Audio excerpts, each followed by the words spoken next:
unos minutos para exponernos a las Escrituras y también a nuestro estudio que hemos venido llevando de a poco de nuestra confesión, la confesión con la cual nos suscribimos, nos identificamos. Quisiera, sé que lo digo con frecuencia, hermanos, pero lo menciono para que veamos por qué hacemos este tipo de estudios. Es bueno que como creyentes nos identifiquemos con aquellos distintivos de nuestra iglesia local, en este caso reflejadas en la confesión de fe.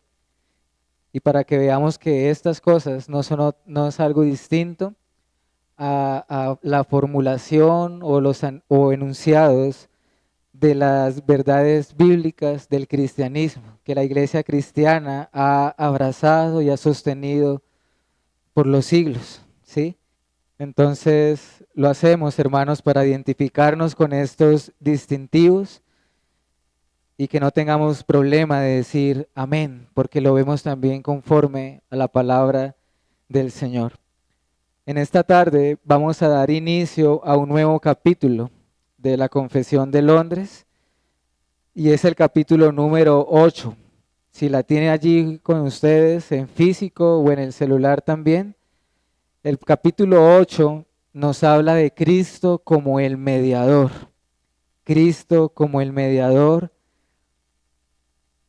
Esto es una doctrina o verdades que están entrelazadas con el tema que vimos anteriormente del pacto de Dios. Recordemos, mis hermanos, que el Señor le ha placido relacionarse con el ser humano es a través de pactos. Que todo hombre se halla bajo un pacto. Si está sin Cristo, está bajo ese pacto de obras que nos demanda la ley y que si no la hacemos y la quebrantamos, habrá un juicio. Pero los creyentes que han nacido de nuevo por la misericordia de Dios se hallan bajo un pacto que la Biblia le llama el nuevo pacto o el pacto de gracia. Todo esto nos llevaba a ver que la Biblia es una hermosa unidad entre sí, cómo se complementa y cómo todo trata con un mismo argumento que es Cristo y ese plan de salvar a muchos para que vengan a Él y el cual espero ustedes y yo podamos ser parte de ese hermoso plan. Pero ahora surge la pregunta, ¿quién es el mediador de ese nuevo pacto? ¿Quién es aquel que intercede en ese nuevo pacto que Dios instituyó y estableció? Y ese es Cristo, el Señor, el mismo del que hablábamos esta mañana, de esa perla de gran precio. Lo que vamos a ver ahorita en estos minutos, hermanos, es el estudio más excelente que pueda hacer, que pueda haber. Y espero que me entiendan a qué me refiero cuando digo estudio. No me refiero a algo como, como si estuviéramos filosofando de ideas o algo así. Es maravilloso considerar el ser de Dios, nuestro trino Dios, como cantábamos ahorita. En el campo de la teología, cuando estudiamos el ser de Dios, del Dios trino, se le da distintos nombres. Por ejemplo, si estamos considerando a Dios el Padre, a eso se le llama teología propia, propia del ser de Dios. Si estamos estudiando Dios el Hijo, nuestro Señor Jesucristo, le llamamos cristología. Y si estudiamos la tercera persona de la Trinidad, el Espíritu Santo, a eso se le suele llamar neumatología, que viene del Espíritu Santo. Pero el capítulo 8 de la Confesión de Fe es acerca de nuestro Señor Jesucristo y su obra, Cristo y su obra, su persona y su obra y la redención que ha logrado. De manera que, hermanos, yo desearía y deseo con mi corazón que cuando nosotros vemos, contemplamos estas preciosas verdades de la persona de Cristo y de su obra, si somos sus hijos, debería causarnos alegría, emoción, debería hacer que nuestros corazones palpiten con más fuerza, porque al fin y al cabo es nuestro Salvador y es la salvación que Él nos ofrece o nos da en Cristo. Y la confesión de fe nos obliga, sí o sí, a dar un repaso por la Biblia. De nada sirve acá tomar un párrafo y verlo si no vamos a la propia palabra de Dios. Entonces, ese es el ejercicio que hacemos cuando estudiamos la confesión. Leemos el párrafo, lo analizamos, pero inmediatamente vamos a las Escrituras para que sean ellas las que nos dirijan en todo. De manera que teniendo toda esta pequeña introducción en mente, voy a leer el párrafo 1, hermanos, y ustedes pueden seguirme allí con la lectura. Dice el párrafo número 1, lo siguiente: agradó a Dios en su propósito eterno escoger y ordenar al Señor Jesús, su Hijo unigénito, conforme al pacto hecho entre ambos, para que fuera, y ahí empieza a nombrar, miren lo que empieza a decir, para que fuera Él mediador entre Dios y el hombre, profeta, sacerdote y rey, cabeza y salvador de la iglesia, heredero de todas las cosas, juez del mundo, a quien dio desde toda la eternidad a un pueblo para que fuera su simiente y para que a su tiempo lo redimiera, llamara, justificara, santificara y glorificara. No vamos a comprender nunca la gloria que hay contenida acá, hermanos. Pero espero por lo menos que el Señor nos conceda ver destellos de lo que es Cristo y lo que ha hecho. Este párrafo, según el hermano, el pastor Sam Waldron, lo resume así. Este primer párrafo de este capítulo nos muestra la ordenación al oficio de mediador de Cristo. Dios el Padre ordena a su Hijo para el oficio de mediador. Y eso incluye muchas de estas cosas que acabamos de leer. Entonces, hermanos, el ejercicio será este. Vamos a ir viendo algunos puntos de la confesión, vamos a ir viendo textos de la Biblia y les pido el favor a los hermanos o hermanas que también me puedan ir ayudando a leer algunos de los textos bíblicos que vamos a ir citando.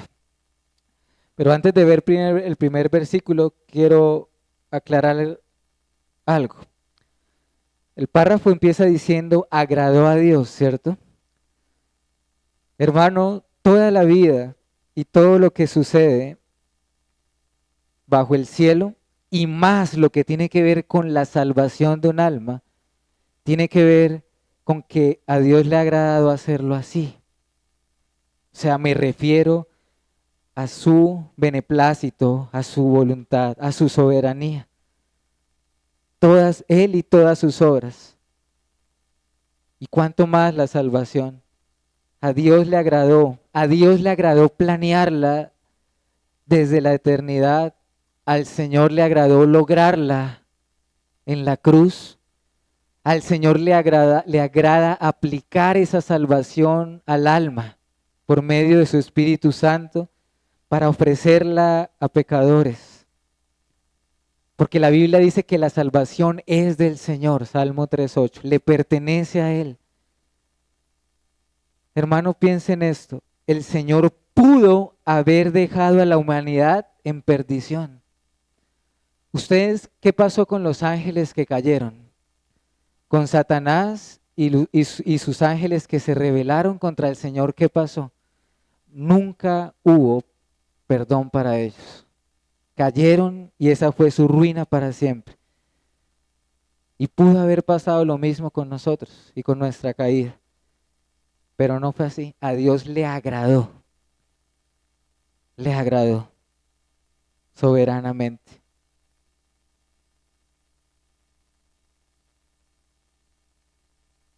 La historia de tu salvación, si estás en Cristo, no comenzó el día en que creíste. Claro, ese día el Señor obra. Pero la historia de la salvación de la iglesia, del pueblo de Dios, no comenzó cuando creímos, no comenzó ni siquiera el día en que nacimos, no comenzó ni siquiera el día de la creación de este mundo, sino que la Escritura dice que comenzó antes del comienzo de los siglos, desde la eternidad pasada, un misterio que nunca podremos comprender. Todo lo que sucede bajo el cielo y todo lo que está relacionado con el destino eterno de las almas obedecen a su propósito, a su decreto que planeó desde antes del comienzo de los siglos. Y eso debería causarnos asombro. Antes de que viniéramos a la existencia, ahorita lo hablábamos con algunos hermanos, antes de que viniéramos a la existencia, ya había un plan trazado desde la eternidad. Hermanos, cuando uno piensa en la providencia de Dios, y lo vimos cuando pasamos por ese capítulo, piensa en eso. Dios decretó el día en que tú naciste, Dios decretó el país o la ciudad donde nacimos, decretó quiénes serían tus padres, y Dios había decretado el día en que nos llamaría también. ¿Y por cuántos años nos soportó? Pero todo comenzó porque Dios el Padre escogió y ordenó a Cristo para que fuera el mediador de ese pacto, el cual salvaría a su pueblo. Isaías 42:1. Vayamos a esa primera cita bíblica. Isaías capítulo 42, versículo 1. Dice lo siguiente: He aquí mi siervo, yo le sostendré. ¿Y qué dice luego? Mi escogido, en quien mi alma tiene contentamiento, he puesto sobre él mi espíritu, y él traerá justicia a las naciones. Podríamos quedarnos acá gran parte de la tarde considerando ese solo versículo, hermanos. Y es maravilloso. Dice literalmente que Dios, acá, ¿qué tenemos en esta cita bíblica? Dios el Padre está presentando a su Hijo, único, unigénito. ¿Y cómo lo llama acá el Señor? Mi siervo, ¿cierto? Porque sí, Jesús es llamado en la Biblia el siervo sufriente.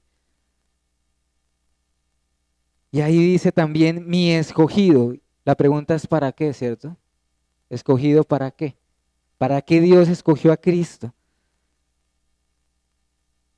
Y es de esa palabra Cristo, ungido, perdón, o escogido, es que surge la palabra Cristo, el ungido, que de hecho de eso se trata todo el párrafo 1. Cristo el ungido.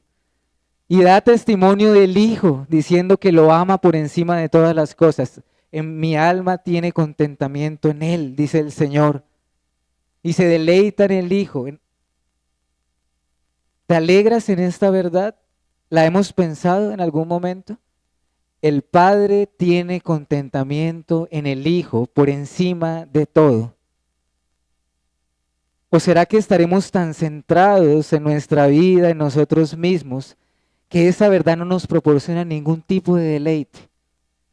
Preguntémonos en esta tarde, ¿nos causa gozo que el Padre se deleite en el Hijo y lo ame por encima de todo? Debería alegrarnos porque eso nos saca de nuestro egocentrismo y egoísmo. Y eso nos muestra el valor inestimable de Cristo, como veíamos esta mañana también. Dice el texto, Él traerá justicia a las naciones. ¿Qué es esto sino el Evangelio? Pregunto, ¿no ha sido así, hermanos? Esto se escribió cientos de años antes de que Cristo viniera. ¿No trajo justicia era a las naciones? Y si no ha traído justicia, es decir, salvación, entonces, ¿quiénes somos muchos de nosotros y por qué estamos acá? ¿Cierto? Entonces, amén. Él trajo justicia a las naciones. Vayamos a otro texto. ¿Algún hermano que pueda leer Primera de Pedro capítulo 1, versículo 18 al 20? Primera de Pedro capítulo 1, versículo 18 al 20. Quien lo tenga lo puede leer, hermanos.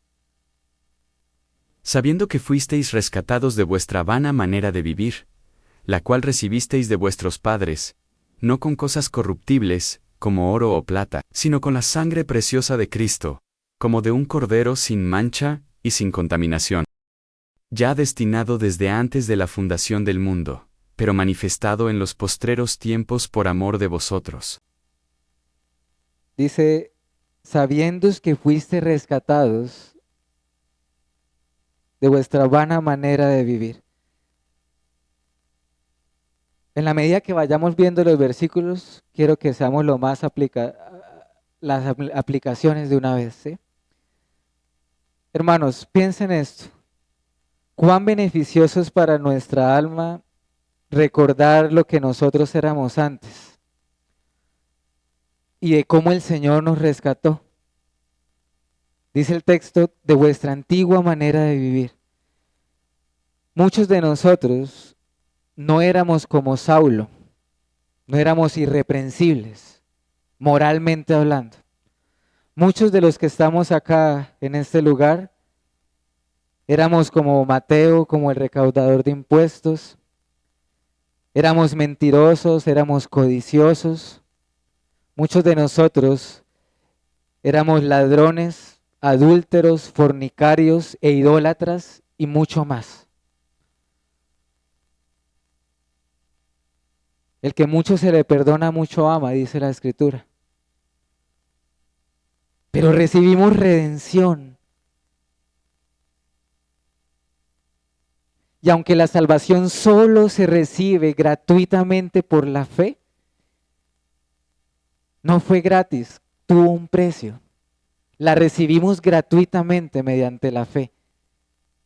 Pero este texto, por lo menos, nos está diciendo el costo de tu salvación. No puede ser comprada con tesoros de la tierra. Que el Señor nos ayude a cobrar conciencia de lo que costó, del precio que se tuvo que pagar por nuestro rescate.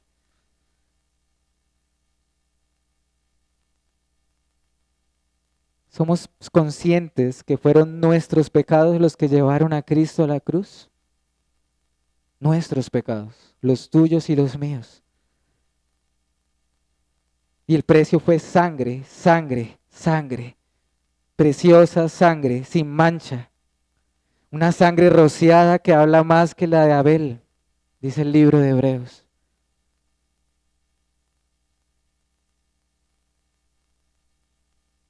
Pero ¿saben qué es asombroso? Que Cristo fue elegido para hacer esta obra antes de que el mundo fuera creado. ¿Sí notan lo que dice el texto? Ya destinado, ¿desde cuándo? Desde antes de la fundación del mundo, destinado. Y es allí entonces donde la confesión, y vamos a irlo viendo rápidamente, ese oficio de mediador, ¿en qué consiste? ¿En qué fue ungido Cristo? Vamos a ver el primero de esos oficios. Vayamos a Hechos 3. Hechos 3, versículo 21 al 24. Hechos capítulo 3, versículo 21 al 24. Dice ese texto. A quien de cierto es necesario que el cielo reciba hasta los tiempos. Recordemos que todo lo estamos hablando de ¿quién? De Cristo, ¿cierto? A quien de cierto es necesario que el cielo reciba hasta los tiempos de la restauración de todas las cosas, y del que habló Dios por boca de sus santos profetas, que han sido desde el tiempo antiguo, Porque Moisés dijo a los padres, el Señor vuestro Dios os levantará profeta de vuestros hermanos, como a mí. A él oiréis todas las cosas que os hable, y toda alma que no oiga aquel profeta será desarraigada del pueblo. Y todos los profetas, desde Samuel en adelante, cuantos han hablado, también han anunciado estos días. Acá este versículo nos habla de que Cristo fue ungido para hacer ¿qué? Este versículo nos habla de cuál oficio de Cristo, hermanos. Profeta. Cristo como profeta. Y yo sé que estas cosas en algún momento la hemos visto, hermanos, pero acuérdense, nosotros no estamos acá para oír cosas nuevas. No estamos acá para escuchar cosas novedosas. Estamos acá para afirmarnos, aferrarnos y alegrarnos en las mismas verdades absolutas y eternas de la Biblia. Y Jesucristo fue anunciado desde el principio, desde el puro principio. ¿Por medio de quién? Por medio de todos los profetas, de todos los profetas. Y Cristo fue ungido por Dios para este oficio, no como uno más de la lista. Hermanos, aquí hay uno mayor que Isaías, acá hay uno mayor que Jeremías y hasta uno mayor que Moisés mismo. Moisés lo profetizó, iba a llegar un día y llegó en que Dios iba a enviar a un profeta.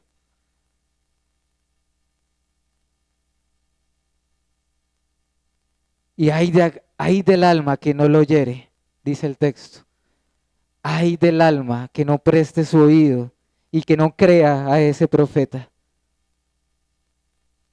Pero su pueblo le oirá y su voz la va a reconocer. ¿Se acuerdan el texto? Sus ovejas reconocerán su voz. ¿Es Cristo nuestro profeta? Hermanos, cuando habla de profeta quiere decir que Él habló de parte del Señor. Él mismo lo dijo, todo lo que oí de mi Padre se los he dado a conocer. ¿Algún hermano que me pueda apoyar con esta cita? Hebreos capítulo 5, versículos 5 al 6.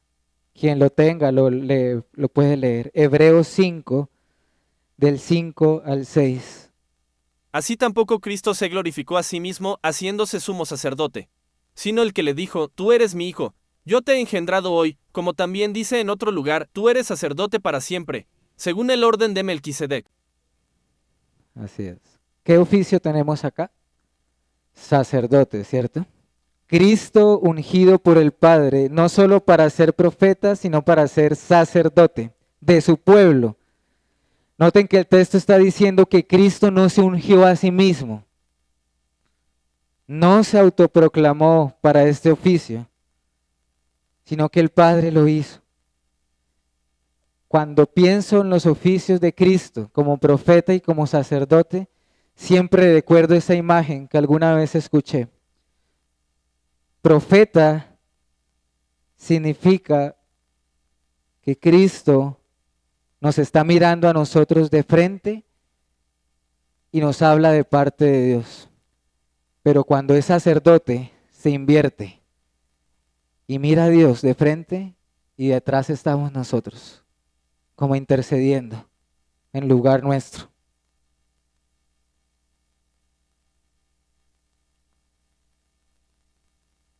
Y nos representa y es nuestro abogado. Y llevó tu castigo sobre sí mismo. Pues bien, Cristo es hecho sumo sacerdote, aquel a quien todos esos sacrificios que nos resultan oscuros estaban apuntando y señalaban. Un sacerdote distinto, una ofrenda distinta, de un orden diferente al común, al que había. Por eso dice, según el orden de Melquisedec. ¿Es Cristo nuestro sacerdote? ¿Confías en su ofrenda, en su sacrificio? Salmo 2:6, vayamos allá. Salmo 2:6.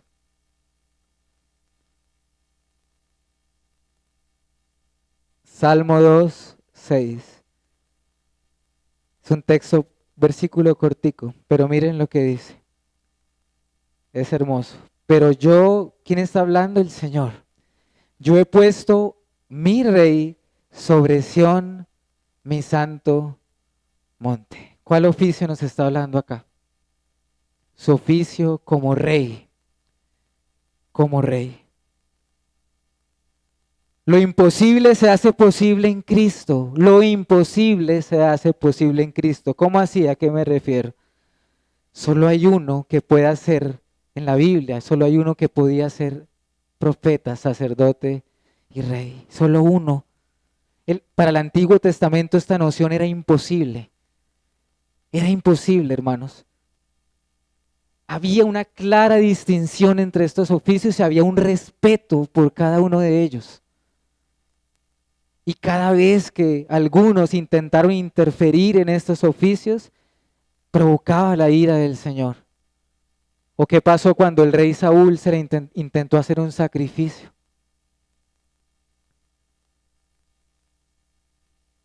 Sin embargo, en el nuevo pacto, este triple oficio se encuentran en la misma persona, reposan en la misma persona. Y si Cristo también fue ungido por el Padre como rey, mire lo que dice el texto. Dice el Señor, yo he puesto a mi rey para reinar, para gobernar, y está en su trono y es rey y Señor de señores. Dios lo escogió, lo ungió y lo puso por rey sobre Sión, sobre su pueblo. ¿Se acuerdan otro texto? Dijo el Señor a mi Señor, siéntate a mi diestra hasta que ponga a todos tus enemigos por estrado de tus pies. ¿Cómo así, cierto? Dijo el Señor a mi Señor. Y su reinado de Cristo no sería como el de David ni Salomón, manchado por el pecado temporal, sino uno que dice la Biblia que permanecería para siempre. Piensen eso, todos los reinos humanos tienen un fin. Todos los gobernantes que han existido y existirán, su gobierno acabará con certeza. ¿Cuánto puede durar un gobernante, hermanos? 50, 60, 80 años, póngale lo que quiera. Pero acabará, ciertamente acabará, pero no así con Cristo. La Biblia dice que su trono sería para siempre. Amén. Pero noten algo, los hermanos que redactaron y elaboraron la confesión no quisieron dejar allí solamente lo de los oficios, sino que ahondaron un poco más. Ahora vayamos a Efesios capítulo 1, versículo 22 al 23. Efesios capítulo 1, versículo 22 al 23. El que lo tenga, hermanos, lo puede leer. Efesios 1, versículo 22 y 23. Y sometió todas las cosas bajo sus pies, y lo dio por cabeza sobre todas las cosas a la iglesia, la cual es su cuerpo, la plenitud de aquel que todo lo llena en todo. Amén. ¿Qué nos enseña ese versículo? Que Cristo es ¿qué? Cabeza y Salvador de la iglesia. Este Cristo que fue puesto sobre toda autoridad como Rey y al cual le están sujetas todas las cosas, la Biblia dice que Dios lo puso por cabeza. Pero quiero que notemos algo, hermanos. Aunque Cristo es Rey sobre todo, no todos le reconocen como tal. Él tiene sus enemigos y sus súbditos. Como Rey tiene enemigos y Cristo no es cabeza de todos. Cristo es cabeza de la iglesia. El texto lo aclara. Lo puso por cabeza a la iglesia, solamente a la iglesia. Podemos entender, vislumbrar un poco el privilegio que esto significa. Acá nos está diciendo este texto de Efesios que somos parte del cuerpo de Cristo, que fuimos unidos a Él. Entonces ahora la pregunta sería la siguiente: ¿no amaremos nosotros a aquel que es la cabeza, que es Cristo? Y trasládelo también a la siguiente pregunta: ¿no amaremos nosotros también a los demás miembros del mismo cuerpo?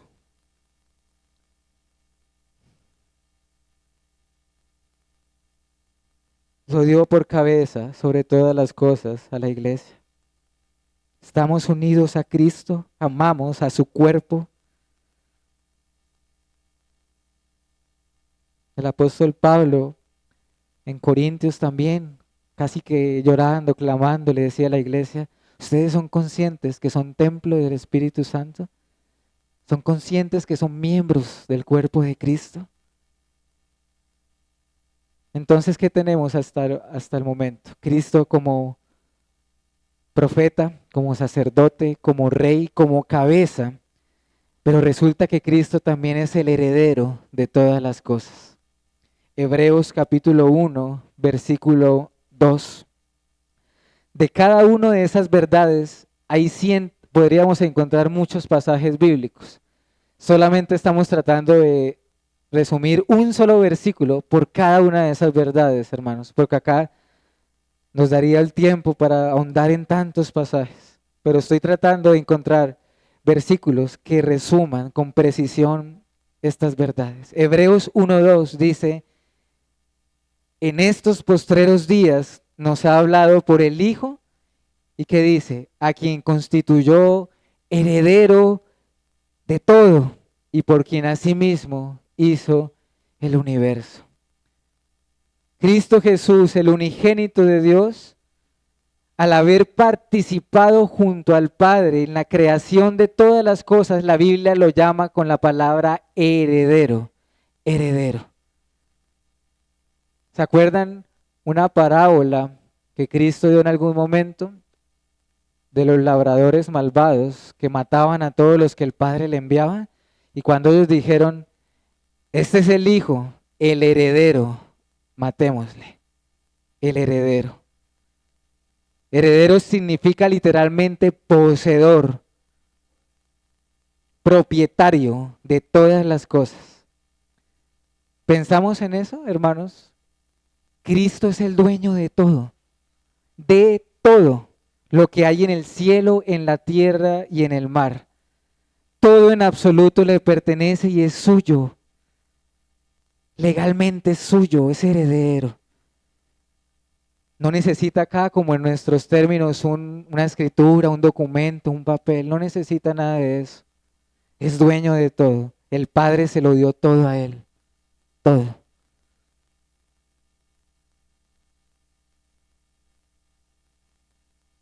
Bueno, y lo que es un misterio aún mayor es que hay un texto en la Biblia que nos llama a nosotros coherederos con Cristo. Veamos unos últimos 2 puntos, hermanos, y con eso vamos concluyendo. Nos falta considerar brevemente algo más en cuanto a Cristo. Hechos 17:31. Hechos capítulo 17, versículo 31. Quien lo tenga lo puede leer, hermanos. Hechos 17, verso 31. Por cuanto ha establecido un día en el cual juzgará al mundo con justicia, por aquel varón a quien designó, dando fe a todos con haberle levantado de los muertos. Amén. ¿Qué tenemos acá? A Cristo como ¿qué? Como juez. ¿Por qué no pensamos un momentico en ese versículo? Ha establecido un día en el cual juzgará al mundo con justicia. Pensemos un momento. ¿Somos nosotros conscientes que hay un día en el calendario de Dios, por así decirlo, que ya está fijado y que llegará tarde o temprano? Ese día va a llegar. Es inevitable de que suceda. Va a llegar. Habrá un día donde todos los hombres comparecerán ante el tribunal de Cristo. Hay un día ya fijado desde la eternidad que aún no ha llegado, pero llegará, donde Dios juzgará a todos los hombres uno a uno con justicia, y su sentencia será justa. No habrá ninguna injusticia en ese veredicto, en esa sentencia final para cada alma. Pero ¿sabes quién será el juez? Cristo. Asombroso, ¿cierto? ¿Sabes quién será el que dará esa sentencia? Cristo. El Padre lo hará mediante aquel varón a quien Él designó. ¿Sí notan que dice la palabra designó? Lo escogió para eso. Ese varón sufriente, ese varón de dolores, experimentado en quebrantos, resulta que es juez y será juez de todos los hombres. Por eso le llamamos Cordero, pero León. Cordero y León. Y ese día será terrible. Ese día será terrible. Para algunos será terrible y para su pueblo será un día glorioso. ¿Y quién sabe cuándo sucederá? ¿Quién sabe cuándo sucederá, hermanos? ¿Quién sabe si será pronto?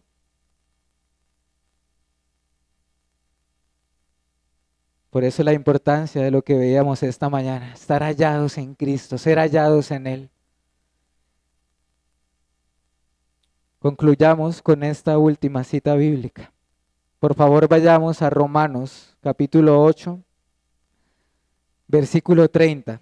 Romanos, capítulo 8, versículo 30. Dice este versículo, hermanos, así. Es un texto muy conocido. Y a los que predestinó, bueno, le vamos desde el 29. Porque a los que antes conoció, también los predestinó para que fuesen hechos conformes a la imagen de su Hijo, para que Él sea el primogénito entre muchos hermanos. Y el 30. Y a los que predestinó, a esos también llamó, y a los que llamó, a esos también justificó, y a los que justificó, a esos también glorificó. ¿Saben? Cuando pensaba en este versículo y en cómo concluye esa parte de la confesión de fe, ese párrafo, a mí me inquietaba y me asombraba por eso. Un párrafo que está tan saturado de Cristo, tan lleno de Cristo, profeta, rey, sacerdote, cabeza, heredero y juez. ¿Cómo concluye, hermanos? Si no es con la verdad de que su iglesia está unida a Cristo, que donde Él está, nosotros también estamos. ¿No dice la Biblia que Él verá linaje?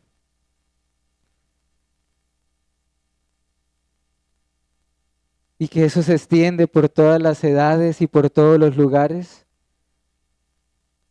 ¿Seremos frutos de la aflicción de su alma?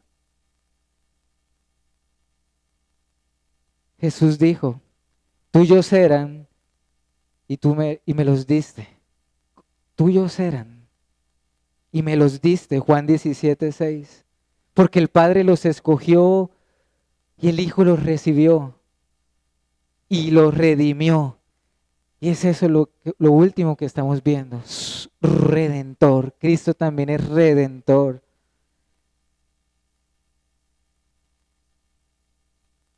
Y podríamos durar un buen tiempo considerando la gran salvación que Él nos da en Cristo, pero la misma confesión de fe se va encargando de ir entrando en detalles, porque los otros capítulos nos habla la justificación, la santificación y demás.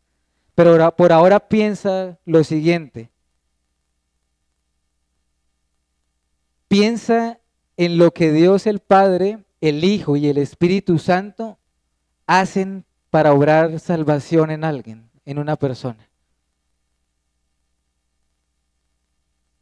Fuimos sacados de las tinieblas en la cual andábamos declarados justos en Cristo. Él nos ha dado su justicia y el Espíritu Santo ahora obra permanentemente y constantemente para conformarnos a Cristo. Y un día, dice Filipenses, que Él terminará la buena obra que comenzó en nosotros. Un día, si estamos en Cristo, tu cuerpo, nuestro cuerpo, con el cual luchamos con el pecado cada día, un día será ¿qué? ¿Cómo concluye? Glorificado. Y si estamos muertos, resucitados.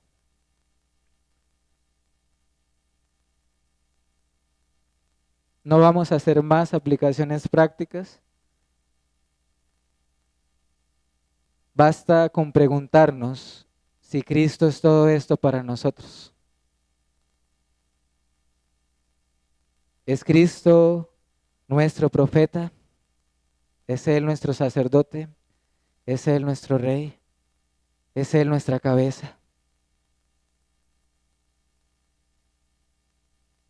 Quiera Dios, hermanos, y oro con mi corazón para que el Señor abra nuestros ojos y podamos ver más de la belleza de Cristo.